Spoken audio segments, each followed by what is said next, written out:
I'd rather kill you than see you working a shit job for just enough money to buy cheese and watch television. Chuck Palahniuk, Fight Club.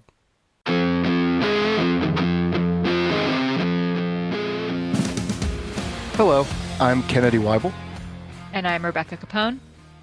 and this is Reading Pop Classics, the podcast where we discuss modern literary classics, books that had a substantial impact on the zeitgeist and continue to endure today. Today we are discussing the 1996 novel Fight Club by Chuck Palahniuk.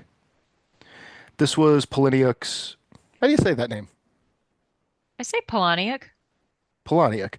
This was Palahniuk's first published novel.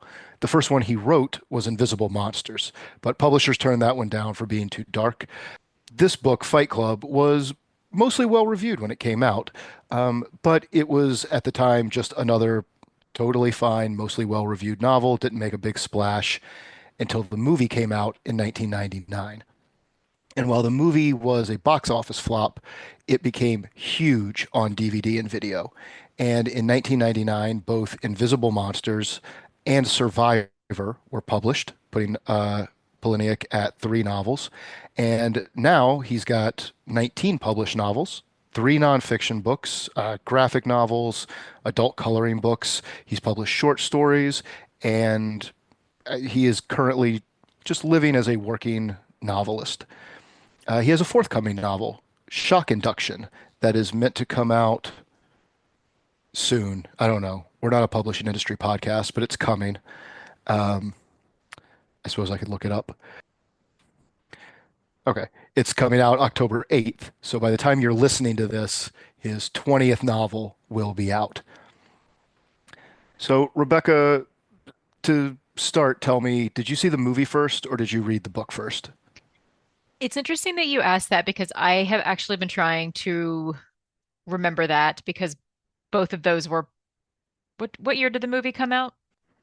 The movie came out in 1999, and it probably had its DVD and VHS pop in 2000, I would think. Just given my sketchy memory of the timelines between like theaters and home rental back in the day. I honestly do not remember which of these came first for me. But there is actually a pretty good chance that it was the book because I do remember being pretty young when I read it. I do actually think I was in like the ninth or 10th grades, which would have been 99 and 2000, 98, Okay, I mean, I think 98, 98 to 2000. you I probably had had your my copy. I had your copy. I saw the movie first, and no matter what, I can't undo that. So the book for me is a thing that I read second. Like the movie was the first text as far as I understood Fight Club, and then I read the book afterwards. If you saw the movie first and then read the book, and I read your copy, I probably also saw the movie first and then read the book. Because I get, I think I remember not being surprised at the end of the book. I saw it first. The main thing I remember when I read I mean, I wasn't surprised by the book either. I knew what was coming, and I was surprised by how faithfully some of it adheres, like line by line, dialogue, everything to the book. And the thing that I was a little bit worried about, so I read this over and over again when it came out. Like I saw the movie 100 times, I read the book 100 times. And it's been a while, and going back to it, a little bit nervous. There's been a lot said about this book and the people who like it, the movie and the people who like it. One of the things that I was pleasantly surprised by revisiting it now as an adult, more of an adult anyway, it's a good book. Like it's written well. Poliniak's use of language is really interesting. I think the like choruses and the refrains and the way he's presented it here is actually very creative, and I think it's engaging, and I think it's part of the staying power of both the movie and the book. I agree with that, and I read and I was reading an article when I was kind of doing research and stuff for the book. I read an article that was also basically like, what we never talk about when we talk about Fight Club is the fact that it's a really good book and it's very Yeah, well written. I mean, I have And some that, problems with it, but yeah, it's a this well-written is book. I read this at least a couple times in high school, and I've seen the movie dozens of times. And you know what I was thinking? I'm actually 100% sure I saw the movie first because I was just sitting here and thinking that I've never read this book that Brad Pitt and Edward Norton are not in my mind, which is one of those unfortunate things when you see a movie first, is that Yes, then it's for you when you're reading the book, you have an image in your mind. that was why Um, that was my first question, was because it's very difficult for me to like read it without hearing the cadence of Edward Norton's delivery from the movie because it yeah, is so close, because some of the dialogue is so close and some of the paragraphs are so close. It's very difficult for me not to picture Brad Pitt, uh, Helena Bonham Carter. The score and the look of it and all of it is very closely tied to the film for me. The same as when we read Bridget Jones' Diary. I'm familiar with the movie and I came to the book second, and the movie, like this movie, was also a good movie, a good adaptation. So it's very hard for me to like, when we were reading that one, pull the text away from it. I've made a real effort this time, but yeah, they're intertwined. Like I hear Edward Norton's delivery when I hear a lot of this. me too. But it was fortunate. I have not seen the movie in years at this point. And I had read this book a handful of times in high school, and then I actually had an adult revisitation of it. Kind of recently, like in the past maybe 4 years. I picked this book back up just to read it again, and I think part of it was just the question in my mind of like, was this a good book? Like I was in high school the last time I read it. The movie is so popular, Yeah, it's so endlessly quotable. The first rule of Fight Club is we don't talk about Fight Club as adapt, people use that all of the time and all sorts of things. So I think my question in going back was just like, is this a good book? And I do remember going back and being like, oh, this is a really good book, and it hits yeah, different, as an adult that has had a corporate job that is affected, I guess, by like consumerism and the things we need and the things we need to buy. And there is a more like adult, I think, understanding in this book. And again, to your point, this is a good, well written book, and that I think gets lost in the popularity. It gets lost in the fact that it's a pop classic, and that Brad Pitt was at the height of his career. Edward Norton was at the height of his career when this movie came out, it's and also made it something that difficult. people like so much. I mean, it's difficult to even doing research for this episode. It is difficult to find things where the author or the forum that's talking about it or wherever I was like reading kind of about the book, like as we prepared for this, where the people talking about it just in the culture don't accidentally mix up the two. Like there's people who are, I was reading forums and comments and articles and think pieces, and there's places where over and over and over again the author has clearly mixed up the book that he or she is talking about and the movie that they saw. They run together in, I think, a lot of people's minds, and partially for the closeness. We're going to talk about where they differ, though, also in a little bit. But I think another thing that I was worried about coming into it was because the online sort of, I don't even know if it's online. Everywhere right now in the last 5 years, the energy and the conversation around this book is all like just terminal online people kind of talking about red flags and I don't know, its association with the alt-right. And if you talk to a guy and his favorite book is Fight Club, like you do not date him. Um, there's a heavy negativity around enjoying this book or this film, I think, in a lot of circles. Yeah, and I mean, in today's culture, I can understand that in today's view of, let's be specific, today's view of the angry white man is Yeah. is a different conversation than I think maybe what this book is addressing. And I mean, as we've discussed previously on this podcast, I mean, this book is dick lit. It is very like direct. It is very directed to men. It is about men. That's like what we're seeing in the book. We have one female character, essentially, one prevalent female character, right? When I think of Dick Lit, it is Chuck Palahniuk, or what we are sort of pejoratively calling chick lit and dick lit. Right. But I think that I think some of the politics he talks about, some of the things that our characters are angry about, don't necessarily only apply to men. I also don't, I mean, I don't think Right? it I is, mean, this idea of consumerism and, this idea that we, as he kind of quotes and talks about, like, we're pushed into these jobs so we can buy things we don't need. I, I also have a job. Women yeah. are also we're also marketed to. We have to buy all of these things to be a certain way or to have a certain status. I mean, that's something that applies to humanity. That's not something um that solely applies to men. And right now there's lots of heavily charged conversations, and I'm in for good reason. There is heavily charged Well, conversations when we're you know why? talking. It's because Poliniak was, it's because he was right. It's because corporate culture, consumerism culture, the sort of complicity that we have in the machinations of corporations that we work for all lead to a dissatisfaction that pushes young men into often an unhealthy space where they end up falling for false idols and false gods. And then it happened, and we're all a lot more aware of it because of our online lives, that there are Jordan Petersons, so forth and so forth, these sort of holding pens of angry young men with bizarre, sort of self-centered ideologies. And I mean, and we are seeing this come out in violence. We are seeing this come out in shootings, like in mass shootings, right? I mean, Yeah, so yes, to your point, I think he's giving voice to something that just exists. I think the conversation around it misses the fact that the book does not advocate necessarily any of these things. It describes it.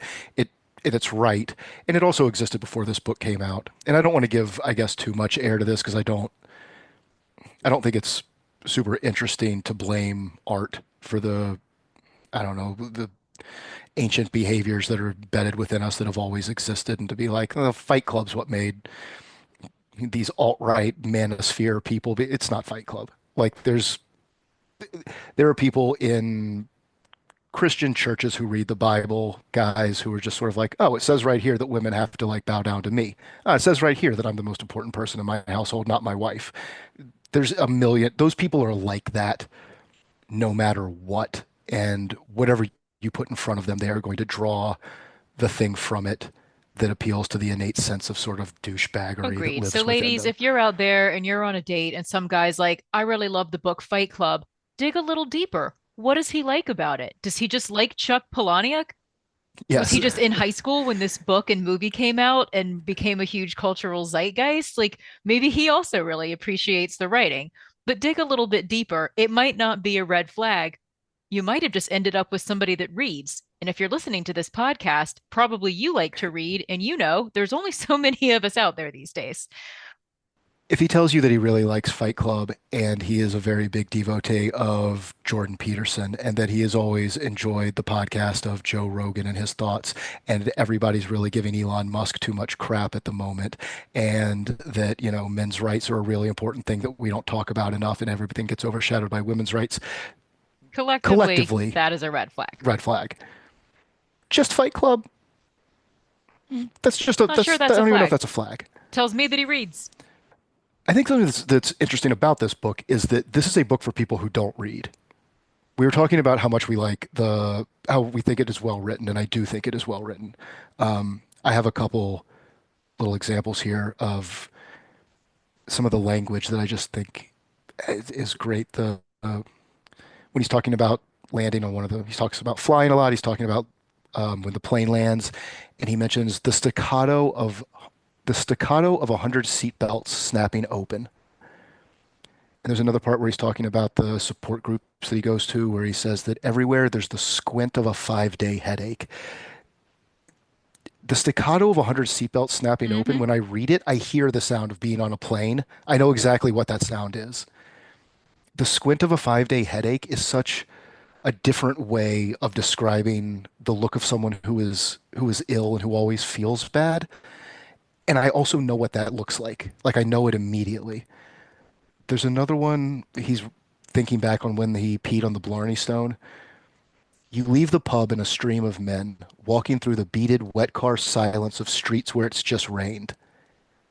And I know what that sounds like. The The last one that I put down here is when the elevator stops, the soup bowls stacked on the buffet cart stop rattling, and steam mushrooms up to the elevator ceiling as Tyler takes the lid off the soup tureen.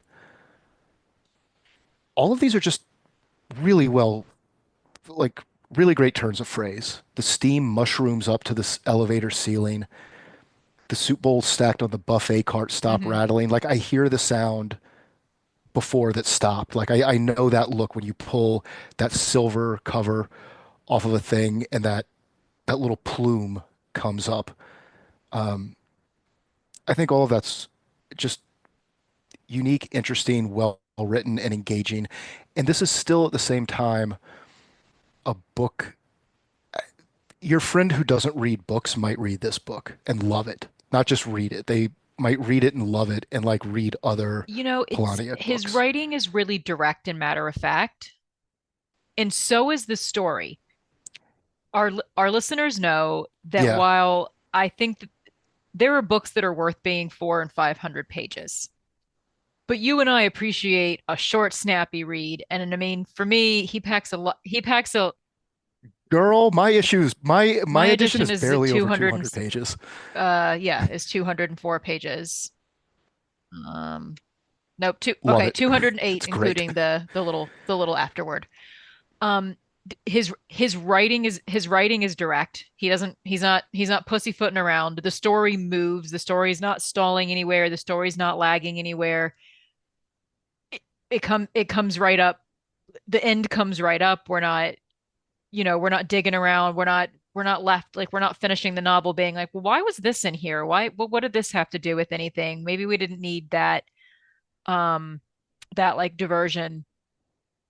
He writes the way he it is heightened, but it mimics the way someone might Hmm. talk to you. So I'm glad you said that.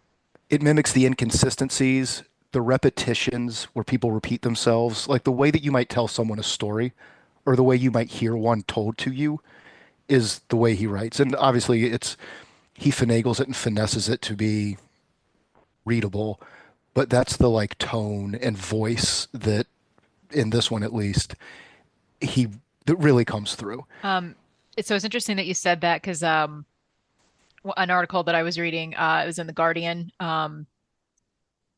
Somebody who interviewed Polaniak back in the early 2000s, um, said, if I were to hazard a guess as to why Chuck Palahniuk has so much money and such a devoted global fan base, I would say that it is mainly because he writes novels for the kind of people who don't normally read novels.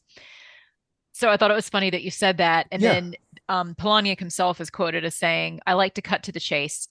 I try to tell a story the way I try to tell a story the way someone would tell you a story in a bar with the same kind of timing and pacing. I want that immediacy when I read a novel. I don't want all that other extraneous stuff, all those abstract chicken shit descriptions. I mean, I like the way he says that, but I'll tell you, I've heard a lot of meandering I'm bullshit sure. stories in bars. I've heard some poor storytellers sitting at a bar with a couple of drinks in them. Drunks are But not I known get what he's for getting at. short, snappy to the point stories. They're not known for their minimalist style and their punchy timing. But his point, I think that in a social setting, we would just get through a story, whereas sometimes in Yeah. novel, and listen, like again, I like to read 400 or 500 pages. I mean, okay, we just read The Secret History, 500 pages. Some of that meandered. Some of that could have been cut out, but I still enjoyed the Yeah. novel. So I'm not saying that there isn't a place for that, but that is not his writing. And I do think that that is what appeals to people that aren't big readers. I think that accessibility also maybe contributes to why this book is still talked about, whether negatively or positively, is that, like it or not, like tons and tons of people have read it Yeah. because it is readable. And, you know, it's readable. He still elevates his language, I think, and makes it engaging, makes it poppy, makes it literary. And I don't know, I think maybe some more people could take the cue that you should write the kind of books that some guy who, I don't know, fixes buses might like to read. Not to particularly pick on bus mechanics, but I pick it because No. Polaniak, I think, was a bus mechanic for a little while. Um, in something, go ahead. Oh, I was going to say, there are two things in particular about Fight Club, though, that I've noticed are always true.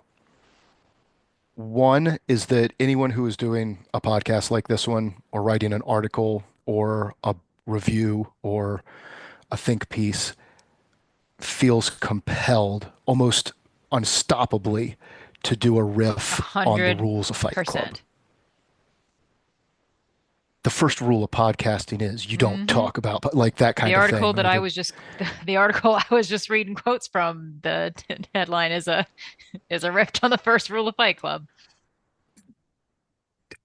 every Reddit post, every opinion piece, every review, every little thing I came across, people do it. Every podcast about the movie, people do it. The second thing is that I feel like it's almost like a rite of passage. Like I feel compelled like everybody else, but I think the number one thing everybody says about it is that everyone besides them misses the point, which I think is an interesting thing about a book, is that everyone believes they understand it, and everyone believes that every single other person who talks about it doesn't understand it. Like there's a ton of think pieces that are like what all of these alt-right dinguses get wrong about like the real meaning of Fight Club. And there's other people who are like the real meaning of Fight Club is this, and the people for like believing that everyone else is wrong about Fight Club is one of the hallmarks of Fight Club. I think that's, yeah, that's true. This is a Like conversation that believing that I've, everyone else yes, that missed the I've had, is that no satire. one, oh, I think, I think people just don't, don't understand it. And it's like, well, I think a lot of people I think a lot of people understand it. I mean, for what it's worth, it's not a super complex novel I mean, in my opinion, I guess. That's not a knock on it. I just think he's fairly straightforward with what he's coming out with.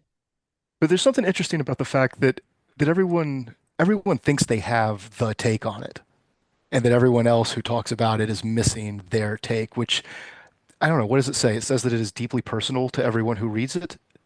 Like, oh, like they feel almost dogmatic about it. I guess so, yeah. Because I think that I mean, one of the reasons I think that everyone has a slightly different take on it about what the point is that the point is super muddled. Like I, like I'm not sure that the book knows. I don't think it lands on a point, is my 2 cents there. I think the point is a little bit muddled. I think it can be lost. I think it is lost in the sheer volume of ideas that Poliniak rams at you in this very engaging, repetitive, catchy language. Like you're just flooded with things. Yes, and I mean, that is a big part of it, but I mean, this is also something that's coming out of the mind of somebody who's deeply mentally disturbed. Or narrator, right?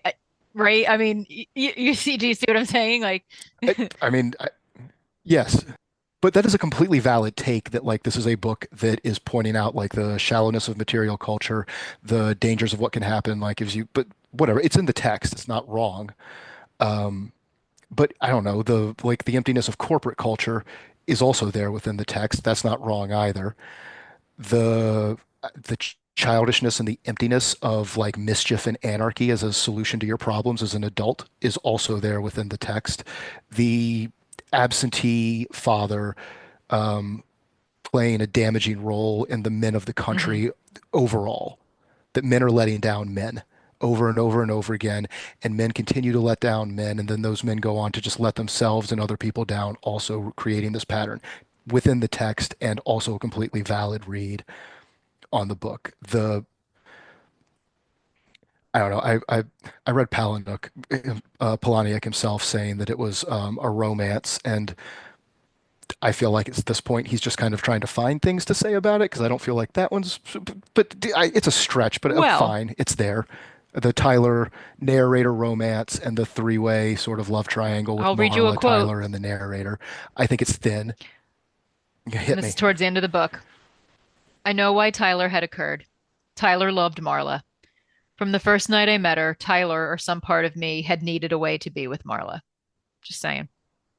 Just saying. Yeah, I know. But No, no, but no. but it, I know that it's in there and that we are told it in exactly that many words. but again. Is that where Tyler comes from? Because while Tyler is involved with Marla, Yeah. Tyler's also out doing a bunch of other mayhem and anarchy. No, that's why I think it's thin. But it is told to us. We're not shown it anywhere, but it is told to us. Um, the class warfare in this, if you were to take that, is a completely legitimate read on the book, that it is about the underclass, like just wanting to take back a world, even if it's through meaningless acts of self-destruction and like community destruction, to just fight back and like work toward the redistribution of wealth. All of these are completely valid, but I think there's just so much of this in the book that that's part of the reason that everyone's little personal take on it feels personal to them and feels correct to them, and that everyone else's read on it feels wrong to a lot of readers. People are pulling out what speaks to them. And there's a lot. And Yeah. there's a lot People in are here. people are pulling out what it is that is the most meaningful to them out of all of this stuff. Because I mean, yeah, like you said, I don't know that there's meant to just be one single point. The point of this novel is not that it's a is not solely that it's a romance. I mean, that's in there, I guess, with Marla, kind of. I mean, that's the one that I think is the weakest, but but still, the author speaks to it. It's in there. There's a love It is a triangle in love there. triangle. I mean, yeah, yes. Marla's there for him in the end.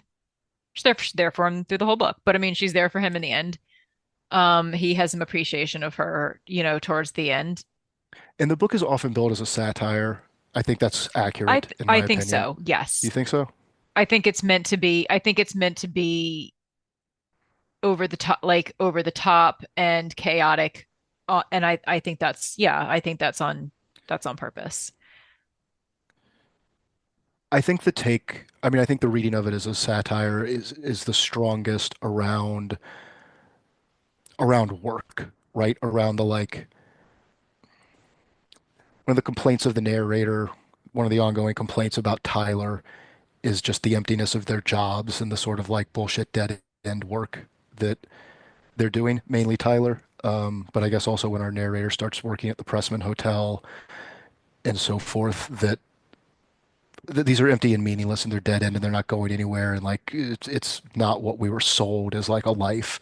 And then as Tyler gains power and gets a following, he brings all these space monkeys to his house and puts them to work doing meaningless And they all dog just shit little fall in jobs. line Your one into job, it under another man. your one You know what job I is to mean? clean the toilet. Yes, your one job is to clean out the bowl over and over again. You do one thing and you do it perfectly and you do it over and over again. And that's the same thing that they were escaping or And complaining we about in see the these first little place. this is a hilarious okay, this is kind of a hilarious example, but I mean we do have these little we as humans, I mean we do have these little ways of reclaiming something from our meaningless, you know, BS jobs or whatever it is. And one of those things is pooping on the clock.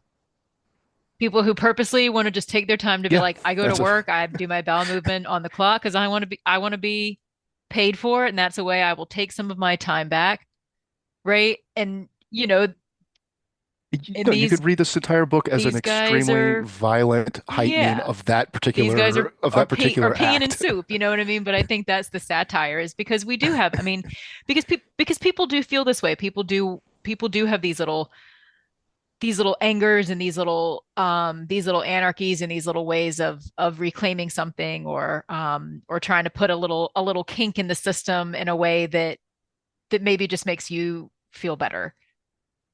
These are things that exist, for a lot of people. Yeah.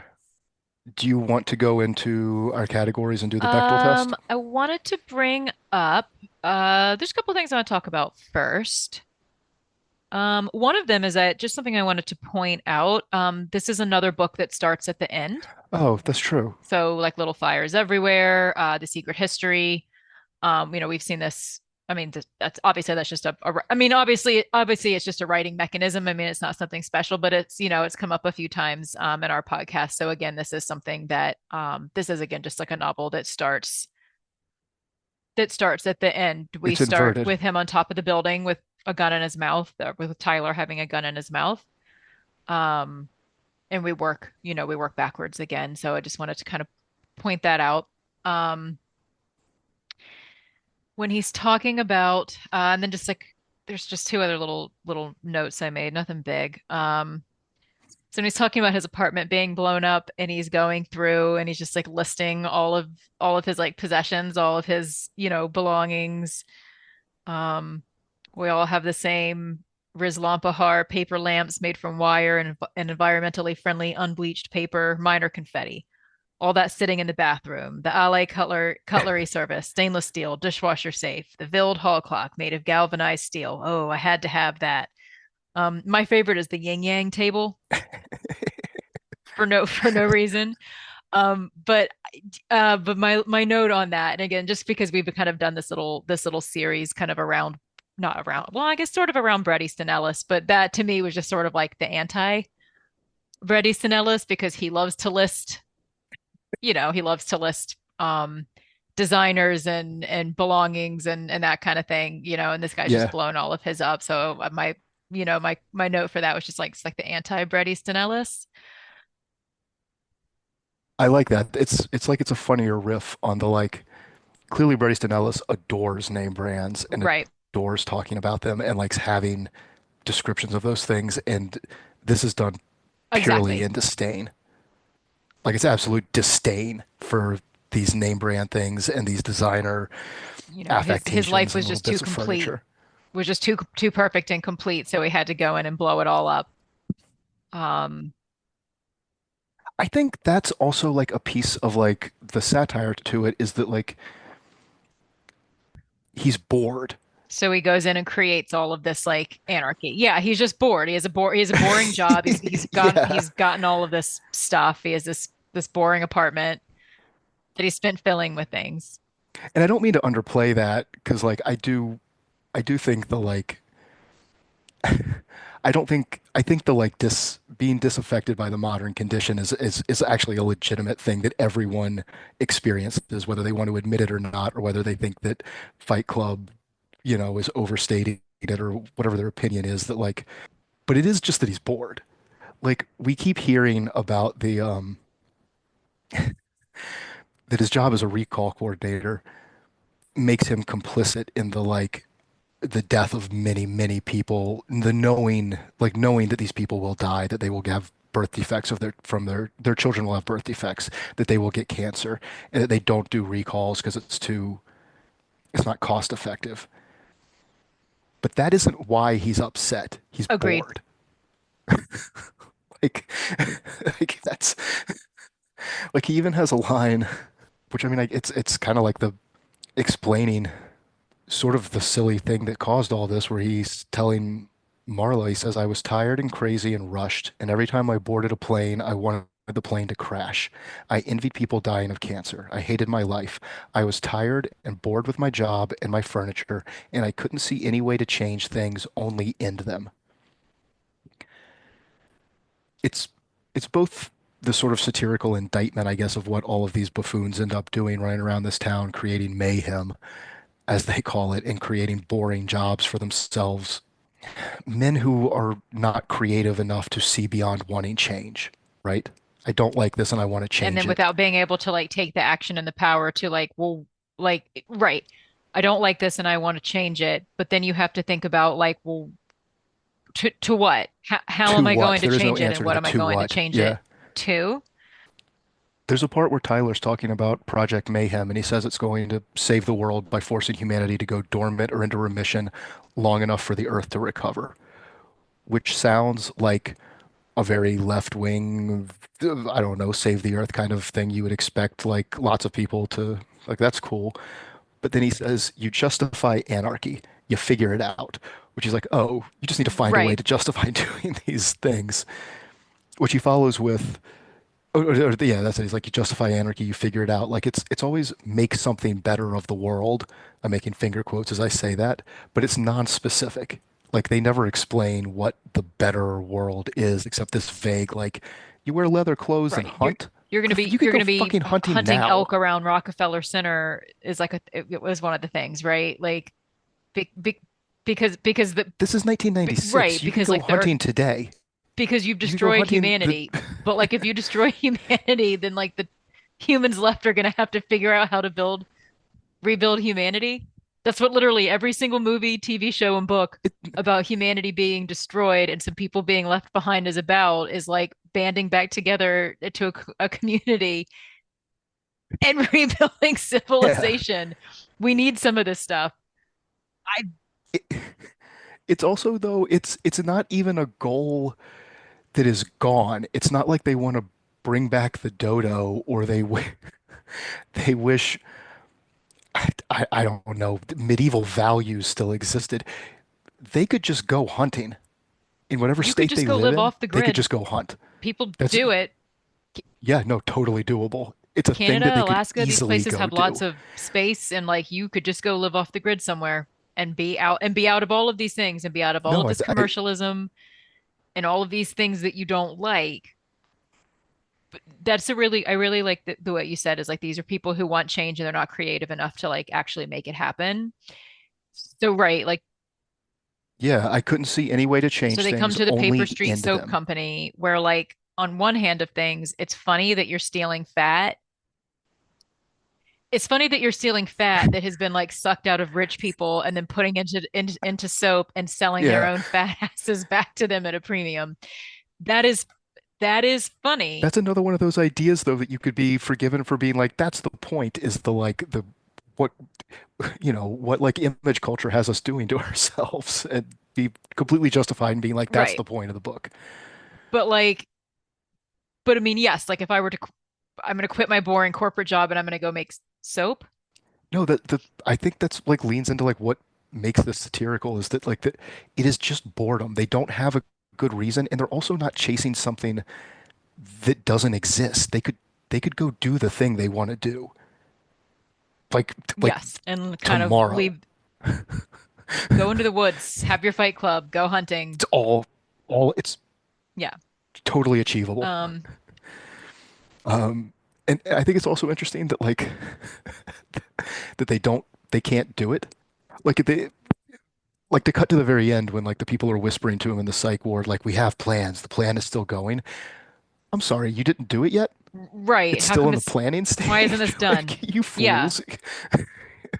You guys were going to blow up this building and like ruin the whole city and like you don't? No, they don't actually know how to make dynamite. They can't Right. make it work. It doesn't work. They're Right. failures. Like they're still trying to do it. Like at the end, and it's still not. It's just pranks around a city. It's not any kind of great change. It's just an empty. It's a bunch of empty dumb shits just Bored bored. and wanting to create anarchy. Um Yeah. Also, there's a handful of Valley of the Dolls references in this book. He keeps bringing, I bringing it up as noted like those. when they're talking about like the animal control. He does it twice. You get it in two different references. You get it in the like the second Hmm. alls and all of that, the Valley of the Dolls playset, The and then they have Valley the of the tie into the Dogs Valley of with the the Dogs playset with the metaphor of yep. abandoned once loved And things. I enjoyed that. That made me happy. A callback to one of our first, one of our first podcast novels. I like it because it also means we're right, It is a that popular that is a classic. popular This is classic. not the first time it has been referenced in another Yeah. book that we I, have done. no, it was in It was in Slaughterhouse Slaughterhouse 5 Five as well, and something and else I we like read. that Also, there was a callback. it was. Maybe it was a, no, I think it was just second alls. I can never hear second Oh, maybe alls it was that the. I don't think of Valley of the Oh Dolls. no, no, you're. It was the old timey drugs in Yeah, some it was the book we second. read that we were It talking was about. yeah, The old second timey alls. Valley of the Dolls drugs. Yeah. Um, I really enjoy, we've been talking about the writing. The rep in, and this actually reminded, I mean, I could save this for who you remind me of, but I actually just made this connection now. The repetition throughout this book reminds me of Slaughterhouse Five. Yes. So we see it in, we see it in like the Reader's Digest, I am Joe's raging bile duct. Yeah, Joe's faulty pancreas. Um, I am Jack's yes, complete I like lack of that one. surprise. There's the repetition we see, like in the beginning of the novel, he's crying into Big Bob's shirt, and it leaves like like the imprint of his crying face. And then in like one of the first Fight Club scenes, he leaves like a bloody he has like a bloody face print on the floor after he takes a beating. Like that was Oh one of yeah. the repetitions. And then later in the book, as things are really heating up, like Tyler's words are my words, Tyler's hands are my hands. These are Tyler's words coming out of my mouth. I used to be such a nice person. Like that starts getting repeated. Something that I think is fun in going back and reading this is kind of how apparent it is that he and Tyler are the same person. I mean, it's not the first time you read it. I was trying to make an effort to pretend I was reading this without knowing that Tyler Durden and our narrator, by the way, spoilers for a 25, over 25-year-old book and film. Um, I was trying to read it as though, like, you know, as though it was clean, and I didn't know that because when I saw the movie, it blew my mind. I did not see it Right. coming. Like, but in the movie, we have two separate actors, and the scenes are structured in such a way that while there are lots of really fun Easter eggs on a second viewing where you can see it once you know, the mystery is held so much farther at bay just by the fact that there's Edward Norton and Brad Pitt in the film. Um, there's so many clues to it in the There book, are so many but clues to it in the book. And like I said, I am fairly certain at this point that I did see the movie first, so I've never had the opportunity to read it without knowing that, which is unfortunate. I can also see that like because Tyler's not introduced with a lot of depth, and it's not there's not a lot of background or like logic to how they end up together. I mean, I know we're told what it is. Like he went on vacation and met Tyler on a nude beach, and then he lives in the same town, and he invites him to live with him. Like, but so much of the book is just like you're dropped into the middle of a thought, middle of a scene that you kind of don't have the time to question that. I was thinking that like that might be like I don't know if I would have gotten it I think if I read I it think if without you knowing read that. this book, it would be a surprise. But then when you go back, it's there. Oh, it's yeah, it's everywhere. When Tyler and Marla like have sex for the first um like when they start like having sex or whatever, and our narrator is upset about it. Um like there's a page. I'm starting to wonder if Tyler and Marla are the same person. Tyler and Marla are never in the same room. I never see them together. Further down, if Tyler's around, Marla ignores him. And then the number of times that like Marla leaves and Tyler just like, and he says it like, and Tyler just appears essentially. He gives us little comparison points for all of that though that distract us from the like But because weirdness. if you're reading that for the first time, you're thinking like Tyler was just lurking around and like left. Do you know what I mean? Like he was just lurking around and like, oh, now I'm back because she's Yeah. gone and he's like he's avoiding her or whatever. But if you when you go back and read it and knowing it's very straightforward, it is very, I think, kind of like in your face, which feels like um which I think is also a nod to how well this book is written. That you're completely surprised at the end Yeah. of it, and then I it's like wouldn't when you have go back and read it, it's like, oh, it's right there, you know? I mean, I think another nod to like the creativity and the like way it's crafted is that that is such a stupid concept, but it works. It does. Like it's just a dumb like if you were to tell your I don't know, freshman year creative writing professor that you're like, but you're gonna think they're two different people, but they're the same guy. He or she would be like, "That's don't no, Right. they're, don't do that. That's dumb." Um, it, it's outlandish. Like to have your central premise of a novel be that your main character has a split personality, like it's just ridiculous. But it works. It works. I buy it. I still think it's an interesting book, and it's layered in there in such a way that like I think is clever. Um, and I think it's funny that it is such an outlandish concept. Like you don't see it repeated. I don't. They have to name check two movies to even tell you, the reader, kind of what the concept is. It's like Psycho. Like Marla has the line where she's like, "Oh, like Anthony Perkins' character in Psycho Right. thought he was his own mother." And then later, when he's in the support group explaining it, he's like, "Has anyone seen the Yeah. movie Sybil?" which I don't know if you've ever seen. Sybil Sally Fields was in it, but she has multiple personalities. I think she got an Oscar for it. Yeah, it's been a really long time, but I saw it at some point when I was young. Like Yeah. they have to name check two films to make sure that you, the reader, understand that like it's this concept. What's happening? Yeah. Yeah. Let's do Bechdel Let's do the Bechdel test. because I want to talk about Marla. To absolutely fails. So another way Oh yeah, that it's like Slaughterhouse 5 is that it just solidly fails the Bechdel test.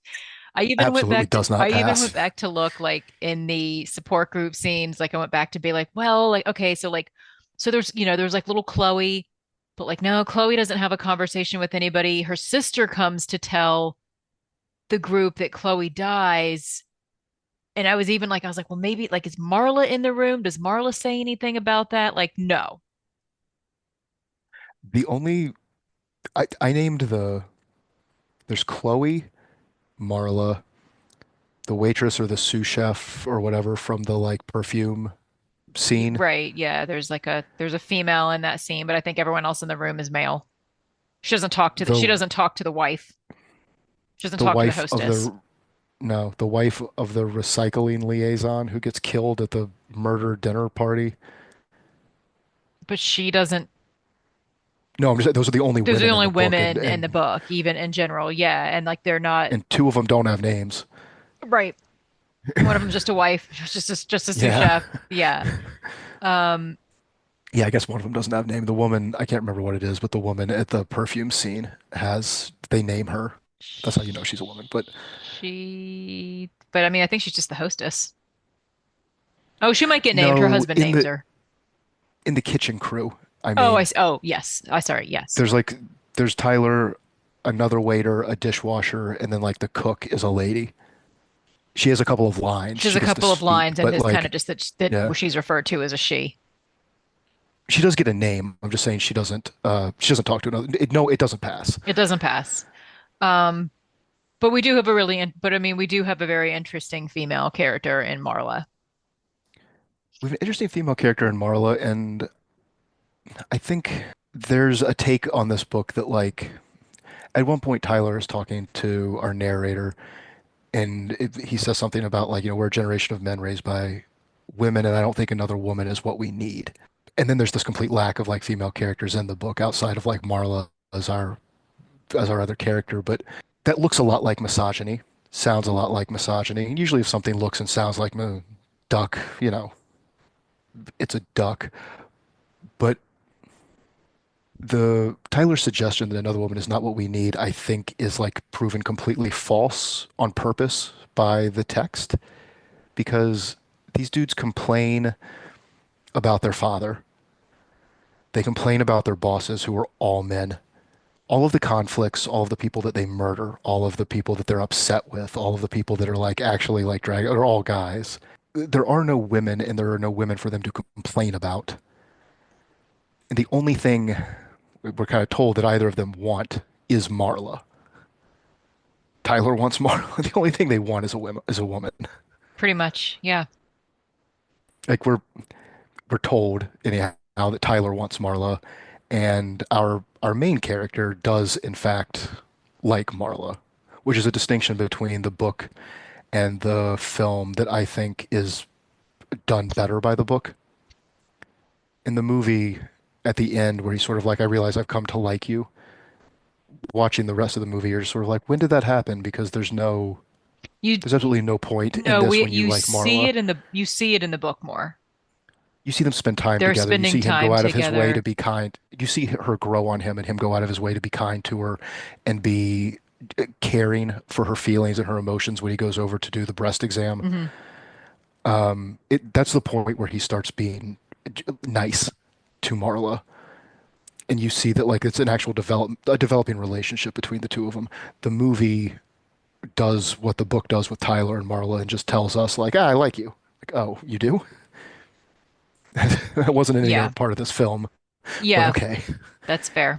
But all the conflicts and problems are between men, which I guess supports like the satire of the work is that there aren't any women, and every problem is a male on male problem developed by men and happening to men and complained about by men and reacted to poorly by men. So this is a novel about how the patriarchy is also not that awesome for men. I mean, I do think that it is legitimately a book that kind of pokes fun at the patriarchy. Like I Yeah. know that like Poliniak's mentioned several times that like there's lots of books that kind of talk about like social models for women, and I noticed that there weren't any for men, and so I wanted to write one about that. And you know, because he's Chuck Palahniuk, he wrote one about like what happens when there aren't any kind of like models for men to be together in a way that isn't in any way productive. But no, I mean, I think that's right. I think the book is about the self-defeating nature of the patriarchy. I don't know if patriarchy was a term that we used the same way in 1996, but that is, I think, actually kind of the central joke of the book, Yeah. if you will.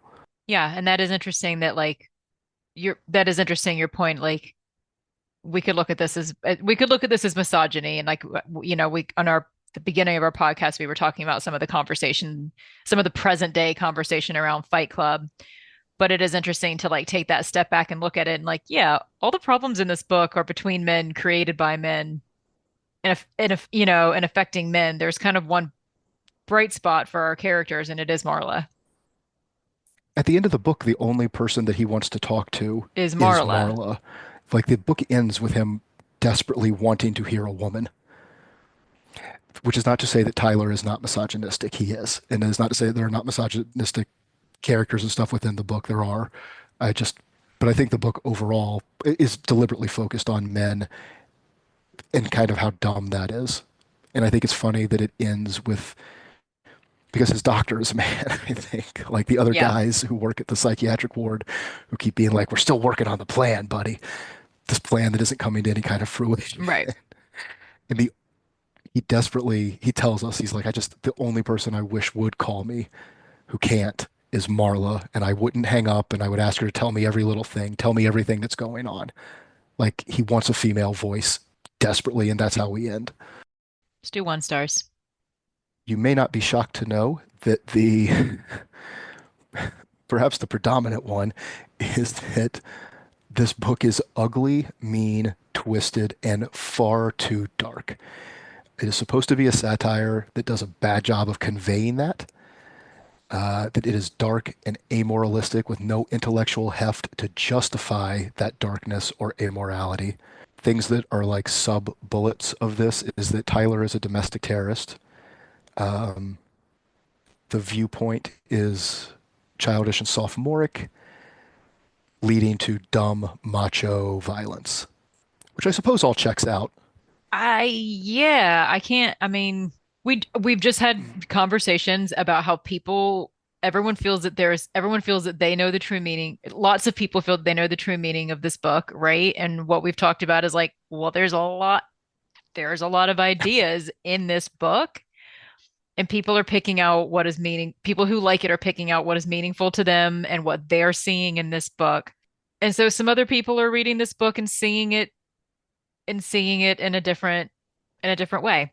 And Tyler is a domestic terrorist. That's not untrue. That's He's blowing not up untrue at he's all. blowing up buildings. He's encouraging them to And start I fights with people and beat people up and kill people. some of the language is also it's like it is set on disturbing, right? Like that's what the like this sentence is meant to be ugly and viscerally kind of Hmm. uncomfortable about like the guy biting his own tongue in half, things like that. And if you don't like that, this book isn't for you.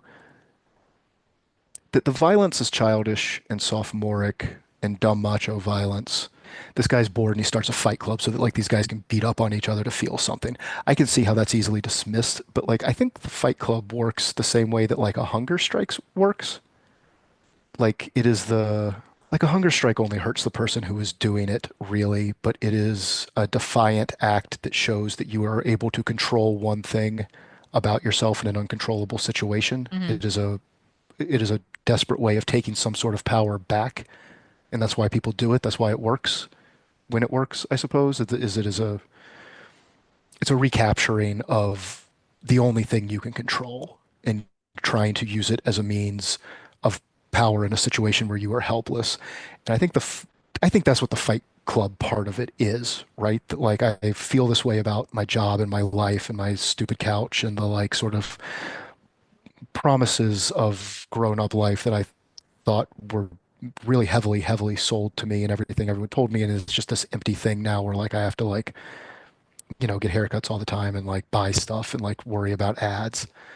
And I think the fighting is that like I'm doing something terrible to myself that like I am consensually entering into with another person who is consensually entering into it, and this is we're doing it to us, right?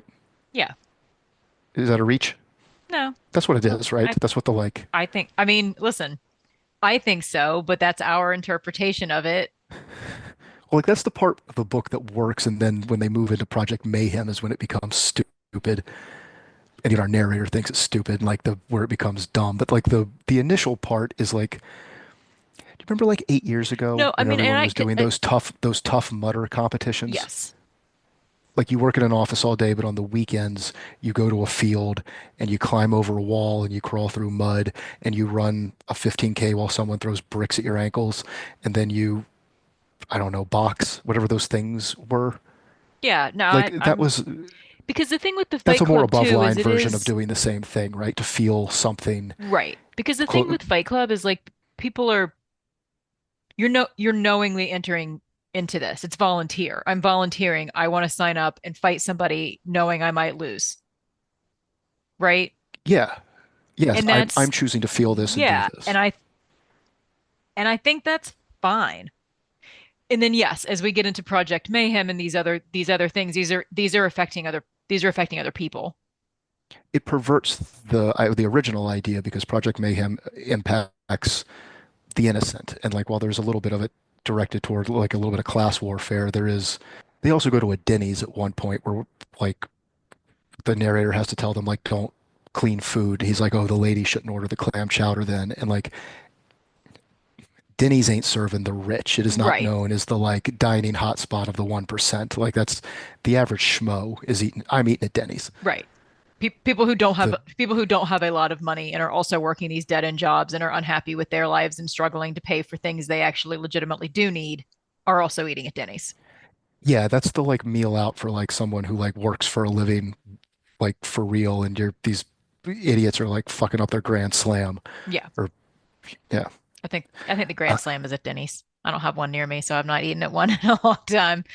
I've eaten at Denny's. So I'm telling you, I eat at Denny's. Grand slams at Denny's. That's a Denny's thing.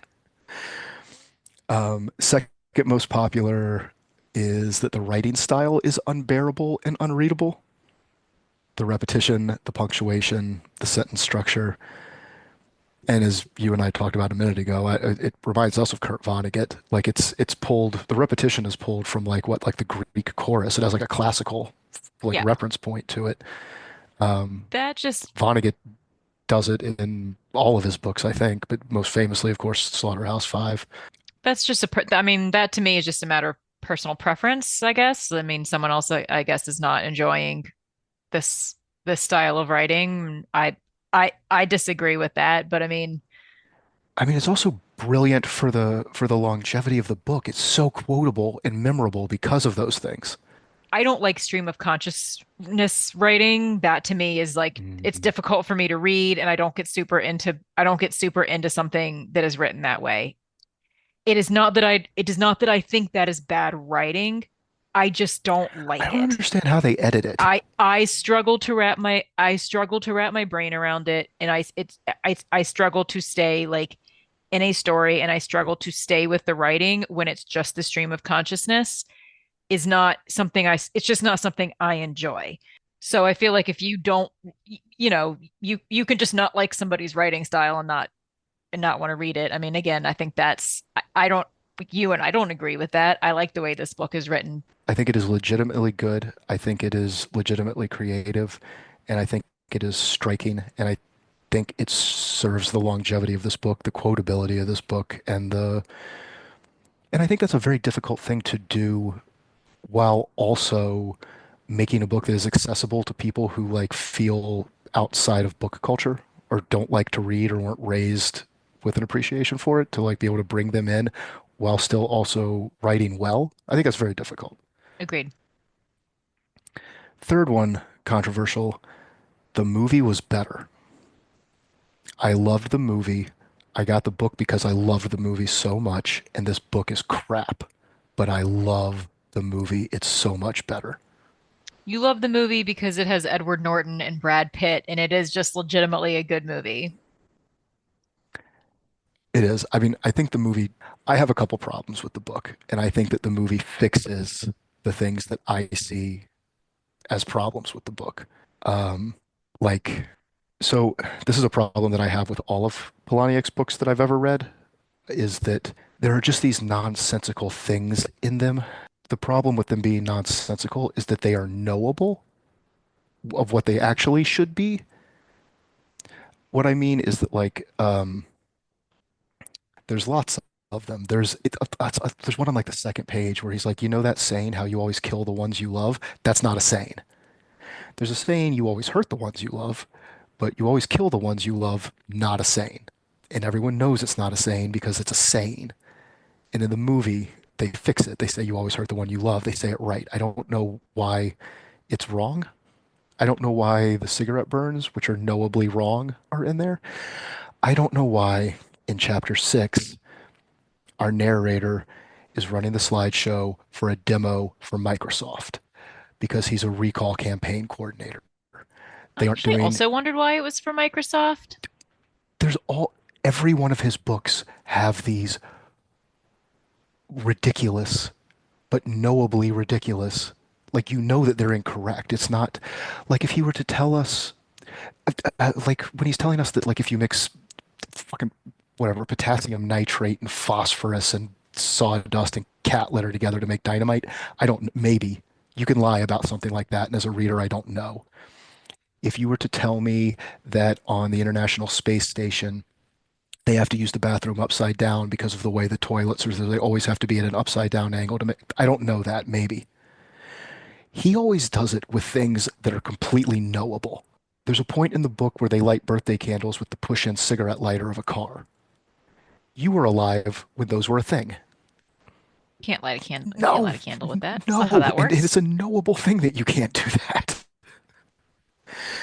The there's a there's a part in the book where the narrator is like, Tyler, I have to wash my pants. We have to make soap.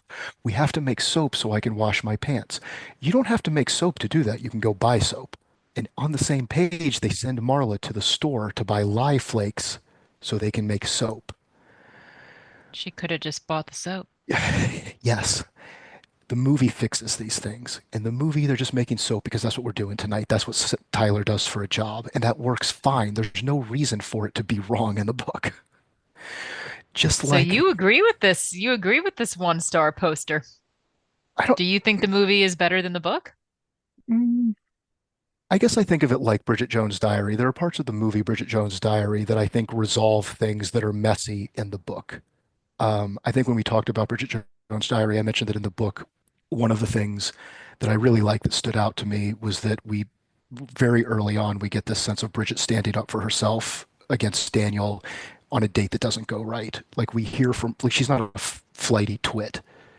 She is someone who actually has self-respect and who stands up for certain things and wants something, and that is missing from the movie. Much like the Marla relationship here is better in the book and is missing from the movie. There are a lot of things in Bridget Jones' Diary, the movie, though, that just make the story work better for a movie. Like, the ending is a better resolution. The the plot line of the love triangle is better. All leaving out all the stuff about how British Star 69 works, all better to not be in the movie. Is one better than the other? I don't think the ending of this book is very good. I think the ending of the movie is better. The ending of the movie actually resolves Tyler as a character. We see him get shot in the head and die. In the ending of this book, Marla and everyone from the support groups magically appears on the roof. If they come, Marla gets everyone from the support groups together and they go to save the narrator and they come up to the tallest Yeah, building I in the had world through all the forgotten. space monkeys and then they're just there saying, we love you. It's dog shit. It's a dog shit ending.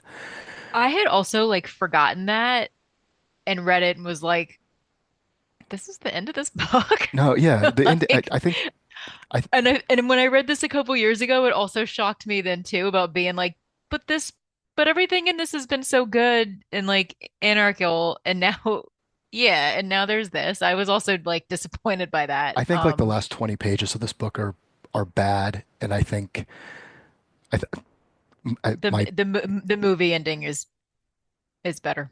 a lot of these things that it just resolves that are just cleaner, that like the Marla is destitute, eating Meals on Wheels for dead people. She lives in a slummy little rent-a-room motel, and she's got a collagen trust fund because her mom's sucking fat out of herself and mailing it to her, and she's storing it in their freezer. That's stupid.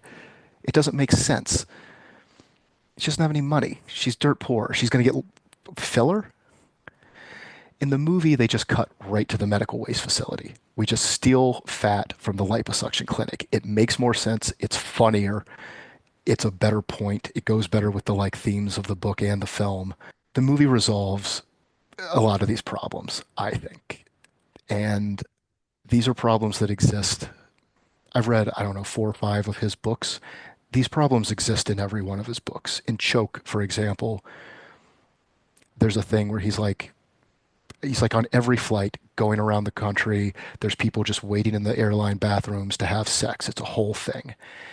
And it's just knowable that that's not true. If you've ever been on an airplane, 100% knowable that's not a thing. And it's like a major plot point. And he's just always got these like fantastical, like clearly bullshit things in his book. Like Marla's collecting collagen. I don't know. Why is that in there? Why, yeah, that's a good point.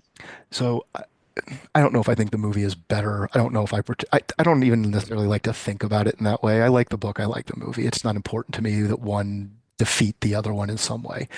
But the movie does wrap up a lot of the loose ends that the book, I think, leaves messy. I think in the book, kind of part of the point is like, what's the point of Project Mayhem? Like they're going to blow up this building and it'll fall on a museum and then that's the end of history. That's also dumb. I think that is sort of the point. Yeah. Um, I think in the movie, they do a disservice by making Tyler Durden a little bit more of a Robin Hood. I'm going to blow up all these credit card buildings and we set the debt record back to zero and we free people from debt. I think that problematically is like a little bit too much of a good guy thing. Yeah, because he's not a good guy. No, and I think the movie gets that wrong. But otherwise, I think the ending is better. I think Tyler's resolved better as a character. I think he's killed and it's a little bit more definitive. I think the fact that Marla is there in the building is like done in a more elegant way. All of that I think is better. Because more, I mean, because more ideas come across in writing. Well, and the absolute pointlessness of the entire thing is a little bit more More of the apparent in darkness the and book. stuff Yeah. is, yeah, yeah, yeah. That it's just Tyler wanting the power and like he's gonna martyr himself and all of that's a little too clean in the movie. I think not that one is better. I have this ongoing problem with Poliniak books and the movie solves some of those. And that's yeah, my other personal 1 star is just that the ending is bad. Like the when he sits down and talks to a psychiatrist and he says, it's like the point of like what he's learned. He's like, we're not special, but we're not crap either. We just are. We just are, and what happens just happens. That is such a Kleenex wad ending. It is so weak. It is such a soft and pointless little things just are with it. Shut up. You should have just stopped the book arbitrarily at some point 15 pages earlier. Did you do Casting So Call? I did Stephen Hawking's casting call. Stephen Hawking's Casting Call, the one that Yeah. does not take time or space into consideration. We do Um, not take time and space into consideration when we are, in this case, recasting a movie. I did. I cast our big three Me main too. characters. That's all. Um, so for our narrator, I went with James McAvoy. Okay, I like that. Yeah. Have you seen Split? I have, and I really enjoy that. And that's why I picked him. That's why I picked him for this because I feel like he was so he did such a good job in that. He did so well starring as like all those personalities and stuff. That I feel like he could do something fun with this role, and I feel like they could do a different they could do a different take or something, I think, with him. Adam Driver. Oh, that's a good pick. Yeah. He's weird. He's he's I think he can play straight, and he's also a big guy. Yeah, he is. He is a big guy. I would believe Adam Driver is also both a leader of men, but I can see him playing the like wishy-washy sort of this more straight-laced narrator as well. Yeah. And that was just like what I saw in James McAvoy. It was like he can be both of these characters. He can pull off different, different presences. Who did you do for Tyler? Bruce Willis. That's a good answer. I know. I was really pleased with myself when that hit me, to be honest. I also think that's a good answer. I don't always feel strong about my casting calls, but I felt pretty good about Bruce Willis. Because, and I'll say this. I know nobody likes Brad Pitt anymore. Um, Brad Pitt as Tyler was I mean, just an absolutely solid, like, Why don't we like Brad Pitt anymore? He's ruined the Tyler character. I don't know. I think people don't like Brad Pitt anymore. But I don't know why. Um, I have no beef with him. Did he do something? I don't know, something with Angelina Jolie. His kids don't talk to him or something. So now I think other people don't like him. I think people think he's not good. Well, we will put a pin in that in case We'll put a pin in that. in case it turns out he has done something terrible, and you and I just don't read that kind of news. and we just maybe just don't know about it. Yes. Yeah, no, there's a possibility that he's done something terrible and that we shouldn't like him. And that I don't know what it is. I have sort of zero opinion about today's Brad Pitt. I sort of have zero opinion. Well, About 1990s Brad Pitt, I have a lot of opinions. And I think that he was a great actor and this was also his very good this looking. was his comeback movie too after like a string of like I don't know. He got Joe Pitts. it was the Meet Joe Black, yeah, and the Oh, me, Joe Black. that was the one that was Oh, right. Joe Pitt is the The vampire vampire from series. the Charlie Huston series. That's a really good. Yeah, Um, if if we ever do trashy series, we should do that one. that was a great series. Yeah. The Come back to that. But yeah, so why people don't like him he now, had I also don't done know. seven years in Tibet. But he really hit a big he because he was great in this role. But when we're comparing the book and the movie, he did make Tyler really likable in a way that Tyler is not likable in the book, and I do not think is meant to be likable. I think Tyler is more childish in the book, like childish in a way that I just don't think Brad Pitt is going to. Brad Pitt is just too, he Isn't looks too cool capable. no matter what. He's like if you get him, Brad Pitt 100% looks he just like he looks he's too cool. yeah. And he makes Tyler a very cool character, and that's what people respond to. That's why people like the movie. Um, They're responding to Brad Pitt as Tyler. and I think that Tyler is, and I love that movie, but I think Tyler is childish. I think he is like your friend who could never sit still in class and was always like into something like just, but also he was not super popular. Yeah. Anyhow, that's why I cast Elijah Wood with a shaved head, or Oh, interesting. or Daniel Radcliffe with a shaved head. It Oh, and he does Unhinged really is well. important to me that they have a buzz cut. He was in Equus. Oh, I saw that. Remember when he was in Equus? Yeah. I saw both versions of Um, Equus for some reason. I don't know if I've ever seen the movie. I think I've only seen it in theater, but I'm fairly certain. But those are good. Those are good choices. Those are good choices. If we were making this a little bit more book and a little bit less of like a cool 90s movie, those would be really excellent casts for Tyler. Because I think Tyler, like I said, I love Brad Pitt's Tyler Durden, and I just think that that is a huge part of what people respond to from the movie because Brad Pitt is cool. Brad Pitt is at the height of cool and attractive during that time and in Fight Club. But I think that if we were remaking this with like our choices, Tyler would be a different. I mean, and I responded and I picked Bruce Willis because Bruce Willis is also cool. right? So I guess I had the movie in mind when I was doing the casting call. But if we were to make this a little bit more, slightly more book based, then I think that your choices for Tyler are better options. Tyler's not meant to be likable, I don't think. No, I was trying to cast against Brad Pitt too because he had been so cool in the movie. So like I had been circling like Tom Cruise would be interesting, but these are all people that like I'm casting because Brad Pitt set like a mold in the movie, and I think Tom Cruise could do Yeah. something interesting with that.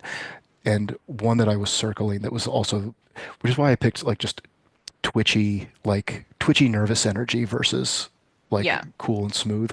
Another one that I was circling though that I almost wish I'd made my main one was Tom Hanks. He As is, Tyler? yeah, it's against type, but he is a charismatic person that we all love. Like we all deeply love Tom Hanks. Yeah. You can imagine But that you a know, when bunch of he played, but disaffected he, guys would also like Tom Hanks, right? Or is that not a good? yeah. And you know, he does play, I mean, he plays unlikable in the Elvis movie. I think he's a great actor. I think it'd be interesting. He never really does. He's an amazing He doesn't actor, do a but you lot know, of like, he plays a bad guy. He plays a bad guy essentially yeah, in the Elvis movie, right? He's the colonel and we don't like him. he plays a sleazebag in the opening part of Cloud Atlas too. I've only read the book. You know the I haven't guy seen the who's movie you know yet. the guy who's digging for teeth on the beach at the beginning of the book, who's going to Hmm. kill the young doctor on the ship. Hmm. He plays that guy. He plays like four guys. Oh well. Everyone in the movie plays like seven people, but he plays that guy at Well, the yeah, beginning. Yeah. because of the nature of the book. Fair enough. Um, what about Marla? I did Zendaya. This is also Oh, interesting. partially I was just trying to put someone current in there. I did not go current because of Stephen Hawking's You don't have to. relative theory of time, and I didn't have to, and so I went with Maggie Gyllenhaal. Oh, she'd be good. She looks like Helena Bonham Yeah, Carter. yeah. She's all. I mean, she has that weird off-putting. I love Maggie Gyllenhaal, She was but she has good. that weird off-putting She energy. she was good in that porn show. The one about like 42nd Street, New York back in the day and the birth of the like peep show in the porn industry. James Franco was in it. It was a series, The Um, Deuce. I know what you're talking about, but I've not seen it. She's good in that. I didn't watch And it. she plays like a kind of dark, like it's um I felt like she could do dark and strange pretty well. I felt like she'd bring something interesting to Marla, I think. so something that I thought about this because like they already made a movie that is like a very well-known version of the movie though, is that if someone were to make another Fight Club and put it out again today, they should do it with a non-white cast.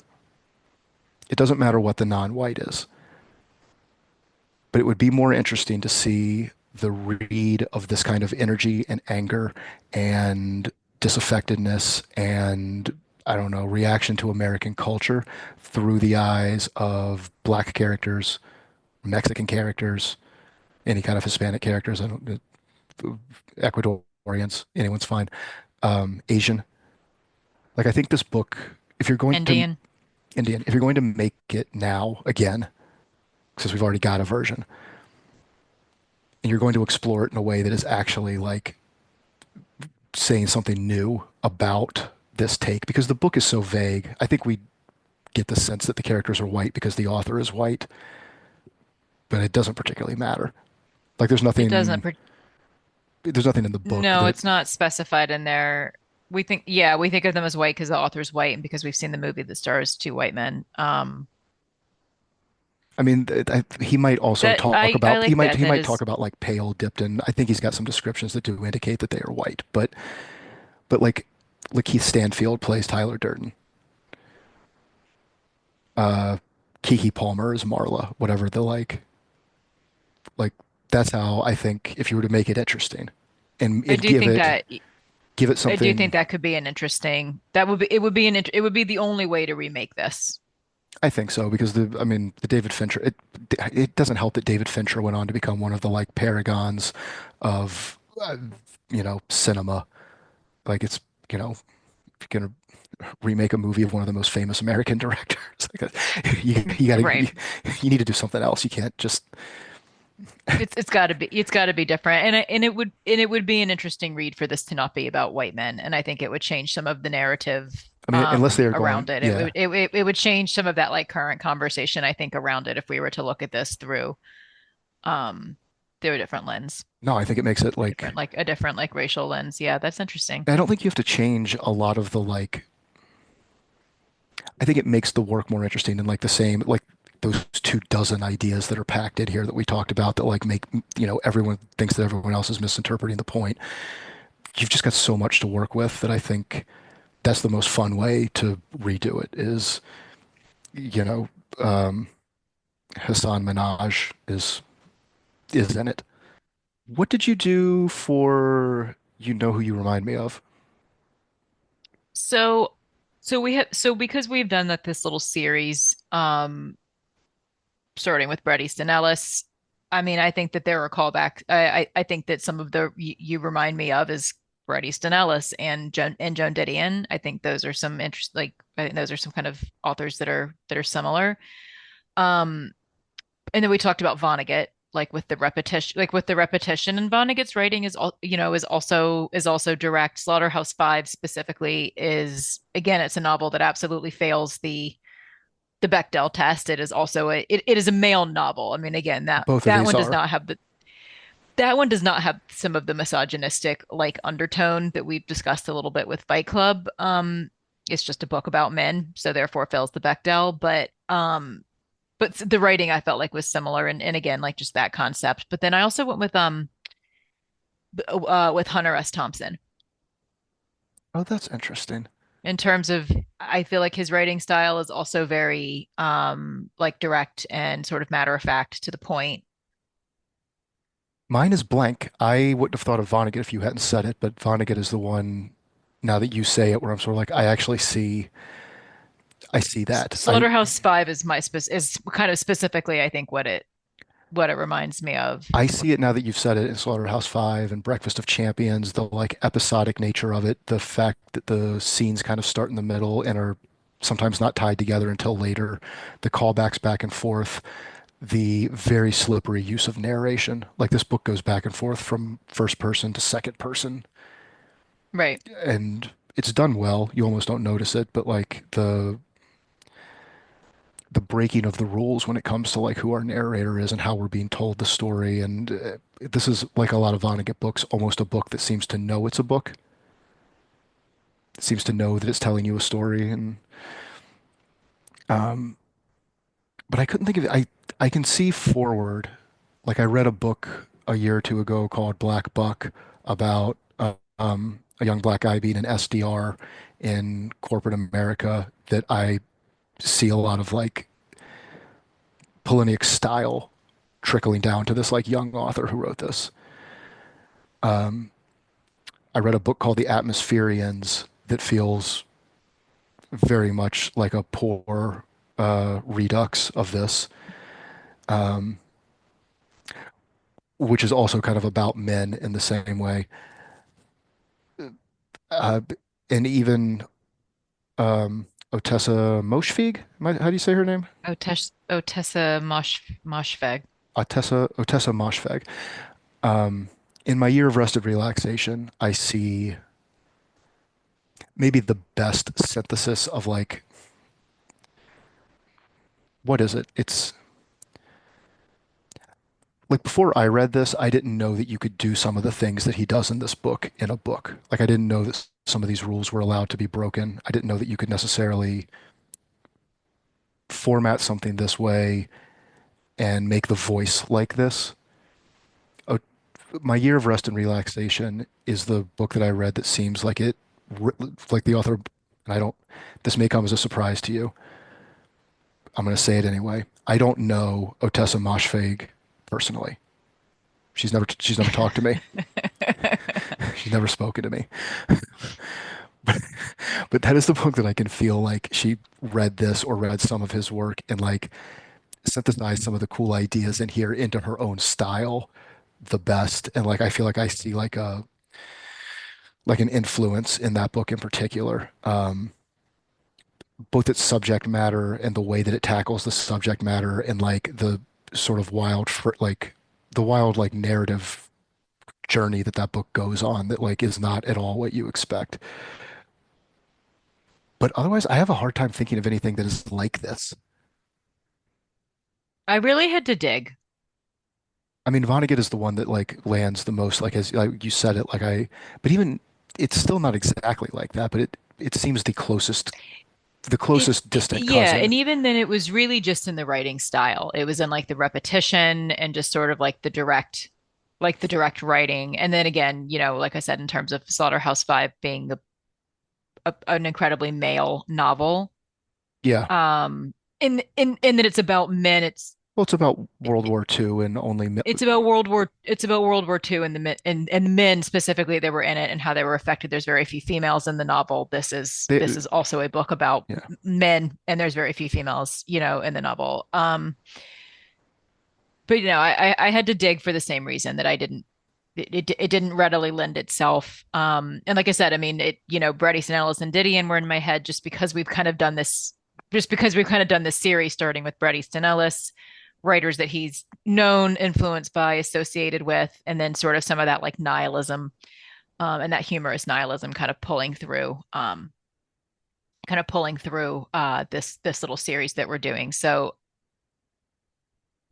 I wouldn't have made a jump between Polaniak and Bret Easton Ellis or Didion without us kind of having come to it in this way. If we hadn't just been discussing those novels and if they didn't kind of lead us into choosing to do this book, I'll tell you the book it's the as part of our least like is series. The Secret History.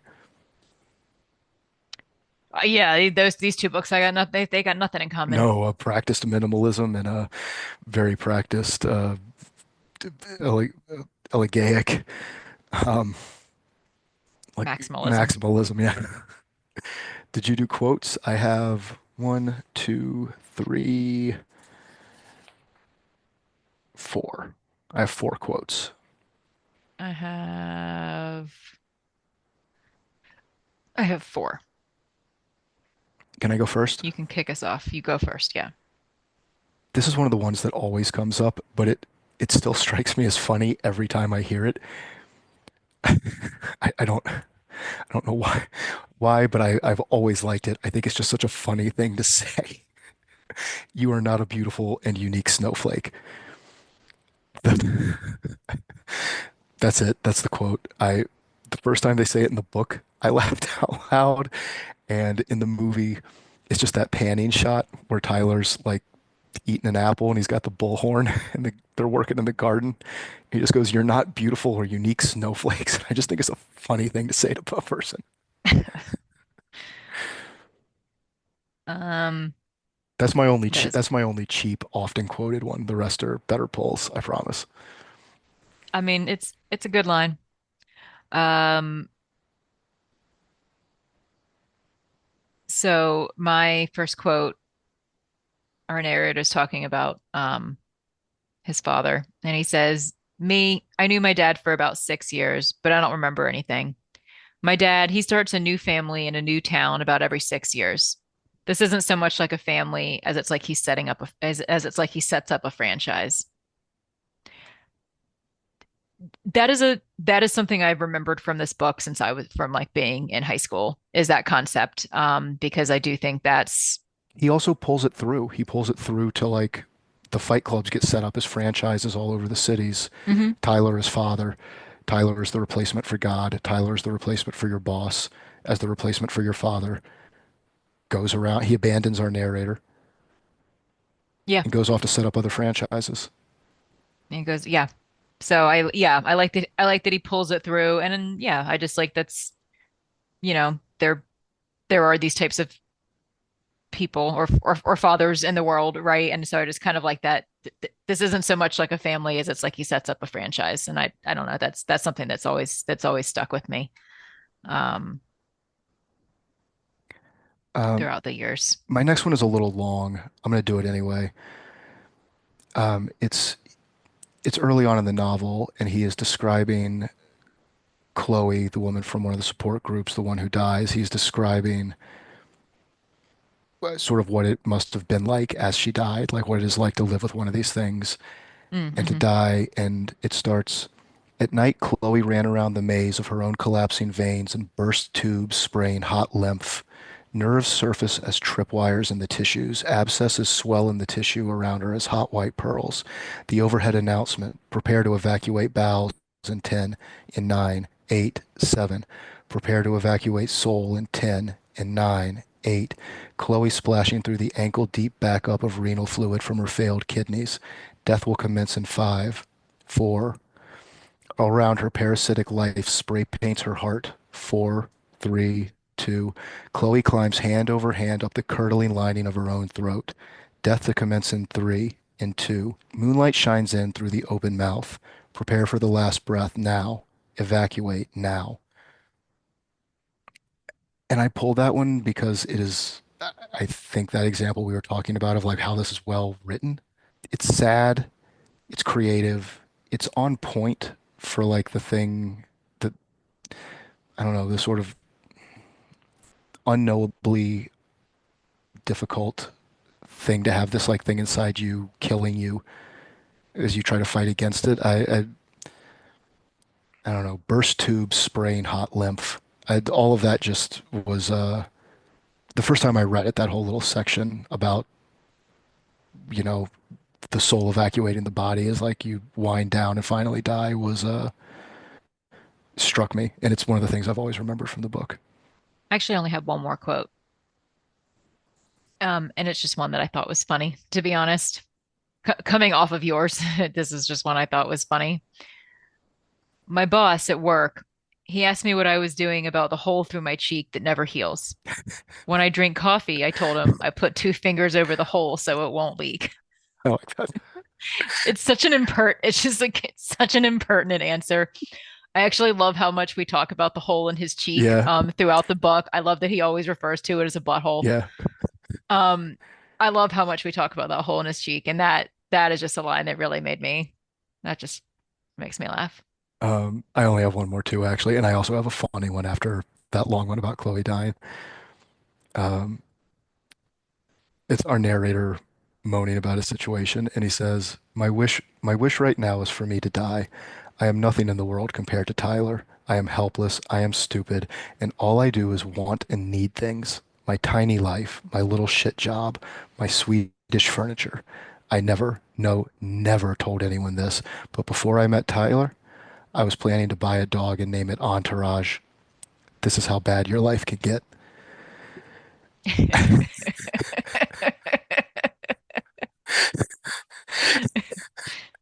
The unspoken thing, the unwritten thing there is that if you buy a dog and name it Entourage, you can always be like, me and my entourage are coming. Like, he doesn't come right out and give us the like why that's so pathetic, but like Why that's so you terrible? can Yeah. infer the like this,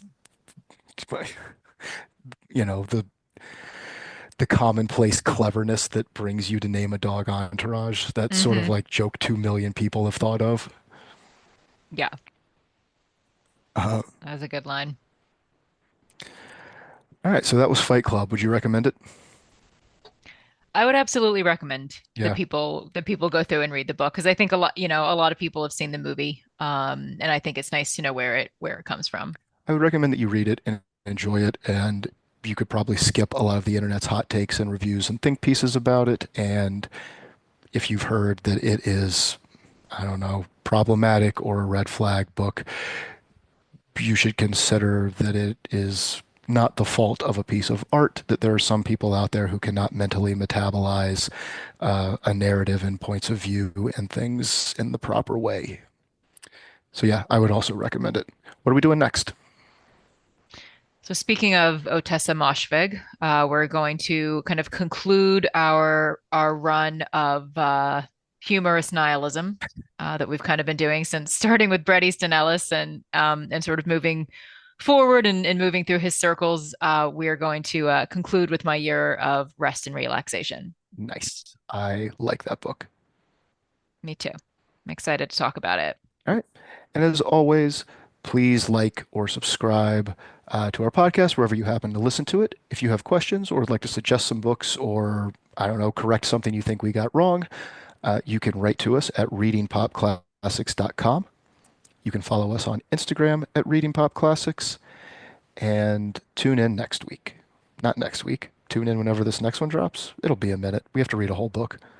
And thanks for listening.